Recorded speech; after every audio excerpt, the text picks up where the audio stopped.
Bismillahirrahmanirrahim. Assalamualaikum warahmatullahi wabarakatuh. Apa kabar semuanya? Mudah-mudahan tetap sehat walafiat dalam lindungan Allah Subhanahu wa taala ya. Nah, hari ini kita akan melanjutkan materi kita ke materi berikutnya, yaitu tentang peristiwa setelah proklamasi kemerdekaan Republik Indonesia. Ini merupakan materi IPS tematik tema 7 subtema kedua. Seperti biasa ya, sebelum kita mulai belajar, pastikan kalian sudah membaca doa, duduk tegak lurus, dan menjaga jarak pandang antara mata dan gadget kalian. Jika sudah, yuk kita mulai saja materinya. Setelah upacara proklamasi kemerdekaan selesai, para pemuda dan pers langsung menyebarluaskan berita bahagia tersebut. Berita tersebut disebarkan ke seluruh Indonesia dan juga internasional melalui kantor berita Jepang yang bernama Domei dan juga melalui Suara sebagai surat kabar lokal yang pertama kali menyebarluaskannya ke seluruh Indonesia. Setelah itu, diadakanlah sidang tujuan negara yang pertama oleh PPKI pada tanggal 18 Agustus 1945 untuk membentuk susunan-susunan pemerintahan beserta alat-alat kelengkapan negara. Adapun hasil dari keputusan sidang tersebut adalah yang pertama, mengesahkan Undang-Undang Dasar Negara yaitu Undang-Undang Dasar 1945. Yang kedua adalah penetapan presiden dan wakilnya, yaitu Insinyur Soekarno dan Dr. Andes Muhammad Hatta. Yang ketiga, Komite Nasional untuk sementara akan membantu presiden untuk melakukan pekerjaannya dalam menjalankan negara.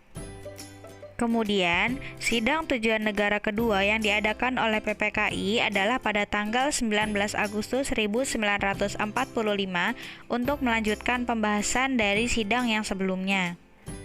Adapun hasil sidang tersebut adalah penetapan 12 kementerian yang membantu tugas presiden dalam pemerintahan serta pembagian wilayah Indonesia menjadi 8 provinsi, yaitu Sumatera, Jawa Barat, Jawa Tengah, Jawa Timur, Sunda Kecil, Maluku, Sulawesi, dan juga Borneo. Kegiatan yang diadakan untuk mengenang Hari Kemerdekaan antara lain adalah yang pertama pidato kenegaraan yang dilakukan oleh Presiden Republik Indonesia pada 16 Agustus di depan sidang paripurna Dewan Perwakilan Rakyat. Yang kedua adalah ziarah ke Taman Makam Pahlawan Kalibata pada tanggal 16 Agustus dengan dipimpin langsung oleh Presiden Republik Indonesia.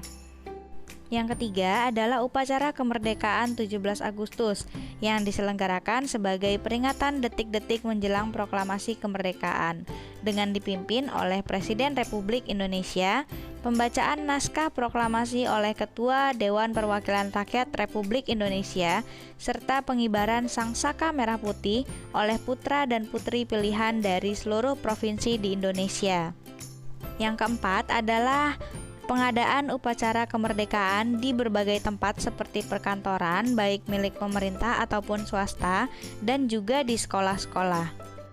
Kemudian diadakan juga berbagai kegiatan seperti lomba, pentas seni, pawai, dan sebagainya.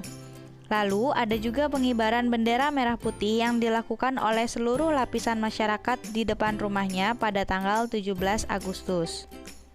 Nah, sekarang kita masuk ke materi berikutnya, yaitu tentang Konferensi Meja Bundar atau KMB yang diadakan pada tanggal 23 Agustus sampai 2 November tahun 1949 di Den Haag, Belanda untuk menyelesaikan sengketa antara Indonesia dan Belanda dengan seadil dan secepat mungkin. Adapun poin keputusan dari Konferensi Meja Bundar atau KMB adalah: yang pertama, Belanda mengakui Republik Indonesia Serikat atau RIS sebagai negara merdeka dan berdaulat. Yang kedua, penyelesaian masalah Irian Barat ditangguhkan 1 tahun kemudian. Yang ketiga, RIS akan bekerja sama dengan Belanda dalam suatu Uni Indonesia-Belanda yang diketuai oleh Ratu Belanda dengan kedudukan dan hak yang sama. Lalu, Republik Indonesia Serikat atau RIS harus mengembalikan hak milik Belanda, memberikan hak konsesi, dan izin baru bagi perusahaan-perusahaan Belanda. Yang kelima, semua hutang Hindia Belanda harus dibayar oleh RIS. Dan yang terakhir, TNI atau Tentara Nasional Indonesia menjadi inti tentara RIS dan secara berangsur akan mengambil alih penjagaan keamanan di seluruh wilayah RIS. Nah, akhirnya pada tanggal 27 Desember 1949, Belanda secara resmi mengakui kedaulatan Indonesia yang dilakukan melalui Dr. Anders Muhammad Hatta di Belanda dan di Indonesia melalui Sri Sultan Hamengkubuwono IX. Dengan demikian, berakhirlah konflik Indonesia-Belanda antara tahun 1945 sampai 1949. Nah, sampai di sini selesai sudah pembelajaran kita. Terima kasih ya karena sudah menyimak materi hari ini dengan saksama. Sampai bertemu lagi di pembelajaran berikutnya. Wassalamualaikum warahmatullahi wabarakatuh.